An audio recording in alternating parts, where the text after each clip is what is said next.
শিক্ষকবৃন্দ আসছেন, তাদের উপস্থিতিতে আজকের যে প্রোগ্রাম সেই প্রোগ্রামের সম্মানিত সভাপতি, সহকর্মীবৃন্দ এবং জাতির যে বিবেক, সম্মানিত সাংবাদিকবৃন্দ, আসসালামু আলাইকুম।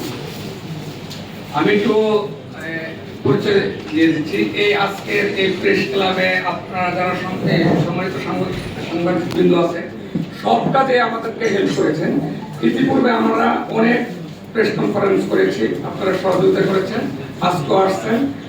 আসলে আমি 2001-এর বেশ একসময় আমি স্টুডেন্ট টিচার সমিতির কেন্দ্রীয় কমিটির সদস্য সচিব হিসেবে এই জায়গায় অনেক প্রোগ্রাম করছি, রাজপথে অনেক আন্দোলন করছি, যার কারণে অনেক আমাদের মতো এখানে অনেকে আছে যারা এই দাবির পেছনে দৌড়াতে দৌড়াতে বিভিন্ন জায়গায় বদলিও হয়েছি, কিন্তু দাবি বাস্তবায়ন হয় নাই। কারণ অনেক চেষ্টা করার পরও কেউ কেউ চায় যে এটা দাবায় রাখুক। আপনারা যা করুন আসছেন, আমি অভিনন্দন জানাই, আপনারা পারবেন। আমি একাত্মতা ঘোষণা করছি এই জন্য, আমি 2001-এর হই, আমি সিনিয়র শিক্ষক, তাতে কিছু না। কারণ আমি যেদিনকে পল্লী বিদ্যুৎ সমিতির এজিএম ফাইনাল চাকরি ছেড়ে দিয়ে আসছিলাম, দেখছিলাম 2001-এর পত্রিকায় যে আগামী মাসে এটা নবম গ্রেড দেওয়া হচ্ছে, সেটা দেখে 2001 সালে আসছি। এর আগে আমি এমপি ভক্তি কলেজের লেকচারার ছিলাম। তাহলে আমি চাকরি জীবনে প্রথম এই পোস্টে নবম গ্রেডে যোগদান করছি। তাহলে আমাদের এরকম যারা আসছেন অনেক বড় বড়, আমি জানি অনেক ভালো ভালো চাকরি ছেড়ে দিয়ে আসছেন। তাহলে আমরা কেউ অনার্স মাস্টার্স, কেউ এমফিল, কেউ পিএইচডি করা, আবার বিএডও আছে, এমএডও আছে। শিক্ষকতার যোগ্যতার কোনো অংশে কারো কম নাই। সরকারি কলেজ বলেন, বেসরকারি কলেজ বলেন, আমি কারো সমালোচনা করবো না, সবাই আমরা শিক্ষক। আমার কথা অন্য যারা পাইছে, আমরা বিগত দিনে দেখতেছি এই যে 5ই আগস্টের পরে ভূতাপেক্ষ অনেক প্রমোশন হয়েছে আমার বন্ধুদের 10 বছর 12 বছর পরে। এটা পজিটিভ সাইড। অনেকের বিসিএস আটকা ছিল পুলিশ ভেরিফিকেশনের কারণে, পরবর্তীতে তাদেরকে দেওয়া আছে, এটা পজিটিভ সাইড। সরকার ভালো মনে করছে, অবশ্যই তারা বঞ্চিত ছিল। তাহলে আমরা যে অনেকদিন যাওয়া বঞ্চিত, আমাদেরকে দেখবেন না, আমরা অনেকদিন যাওয়া বঞ্চিত।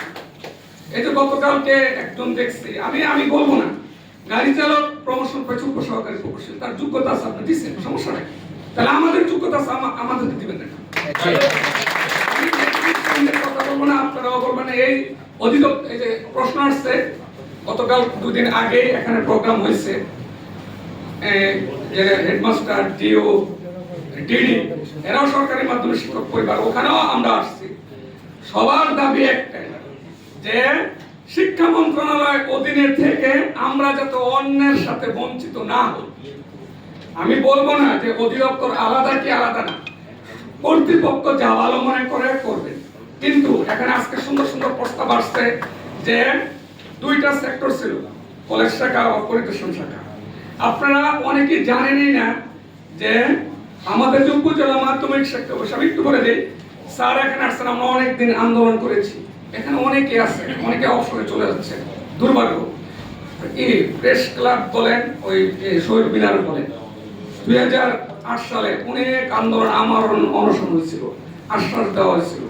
পরবর্তীতে কুচুপি মহলের কারণে 2012 সালে সেকেন্ড ক্লাস গেজেটেড দেওয়া হয়েছে, অথচ আমরা সেকেন্ড ক্লাস গেজেটেড নিয়েছিলাম। আমরা পাইছি নবম শ্রেণী, প্রথম শ্রেণী, সেদিনকে অনেকে কমলা রঙের শার্ট পরে আসছে। এগুলো আমাদেরকে বঞ্চনা করা হয়েছে, আমরা প্রতিবাদ জানাইছিলাম, কিন্তু আশ্বাস ছিল যে হয়তো পরে দিবে, আমরা পজিটিভলি চিন্তা করছি, তারপরও দেয়নি। আবার 2014 সালে যখন এটা প্রস্তাবনা গেছে সংসদীয় কমিটিতে প্রথম শ্রেণী, সেইটা দেখেন আসছে কত 2021 সাল, প্রজ্ঞাপন জারি হয়ে গেছে 2014, আমাদের প্রমোশন দেওয়া হলো 2021 সালের 30 জুন, সিনিয়র শিক্ষক নবম গ্রেড। এত বছর লাগলো, অথচ আবার দেখেন উপজেলা মাধ্যমিক শিক্ষা অফিসারের 21 সালের গেজেট করা, আমার কথা না, 50% পদ দেওয়ার কথা, সেটা নিয়ে তাও বাহানা হচ্ছে, দেয় না। আপনারা আইন করেন, সেই আইন আপনারাই ভঙ্গ করেন, যারাই করেন। আমরা কথা, আমরা তো শিক্ষক, আমরা শ্রেণীতে পড়াই, তাহলে এইভাবে বঞ্চনা হয়ে আসছে। উপজেলা মাধ্যমিক শিক্ষা অফিস, আপনারা জানেন যে ডিসি অফিসে কার অধীন? পরিচালক প্রশাসনের অধীন, পরিচালক মাধ্যমিকের অধীন। আবার জেলা শিক্ষা অফিসটা আমাদের পরিচালক মাধ্যমিকের। আমাদের এই যে আমাদের শিক্ষা ব্যবস্থা এখানেই মিশ্র। যাই আমি অভিনন্দন জানাই আপনারা আসছেন। আর সাংবাদিক বিন্দুদের অনুরোধ করবো, আমরা যে বঞ্চিত শুধু এই দিকতে না, প্রত্যেকের এই যে অ্যাডভান্স ইনক্রিমেন্ট বলে অনেকেই সবাই যোগদান করছে আশা নিয়ে। এই যে গভর্নমেন্ট হাই স্কুলে এই যে বিশেষ নন ক্যাডার কাস্টে সরাসরি আপনারা দেখছেন যে পরীক্ষা 2022 সালে এক একটা পোস্টে ক্যান্ডিডেট ছিল, যেমন আমার কমার্স, আমি বিজনেস স্টাডিজ ছিল, 8টা পোস্টের সার্কুলার ছিল, পরে হয়তো 80টা দিচ্ছে।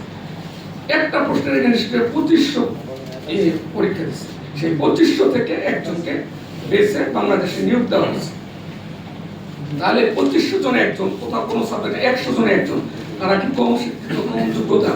আপনারা একটু ধারণ করুন। এই যোগ্যতাকে যদি আমরা ধরে রাখতে পারি তাহলে থাকবে, নাহলে অনেকে চলে যাচ্ছে।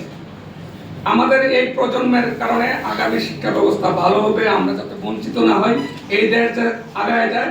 বর্তমান সরকার যারা আছেন, শিক্ষা উপদেষ্টা এবং প্রধান উপদেষ্টা, শিক্ষা উপদেষ্টা, ঢাকা বিশ্ববিদ্যালয়ের সম্মানিত অধ্যাপক, আশা করব আমাদের এই শিক্ষা সেক্টরের যে বৈষম্য, এই বৈষম্যের অবসান ঘটবে। আমরা সুন্দরভাবে শিক্ষার পরিবেশ এগিয়ে নিব, আগামী বাংলাদেশ একটা সুন্দর বাংলাদেশ করে দেবো। আরেকটা জিনিস বলে যাচ্ছি যে আমাদের এই সরকারি মাধ্যমিকে অনেক শিক্ষক আবার আগামীতে ইলেকশনের দায়িত্ব পালন করবেন। আপনারা অন্যান্য অফিসারদের তুলনায় দেখবেন শিক্ষক যারা দায়িত্ব পালন করা, তারা 100% সৎ হয়ে দায়িত্ব পালন করে। ইনশাআল্লাহ এই নির্বাচন আমরা দায়িত্ব পালন করবো, আমাদের দিকেও দেখবেন। সবাইকে ধন্যবাদ।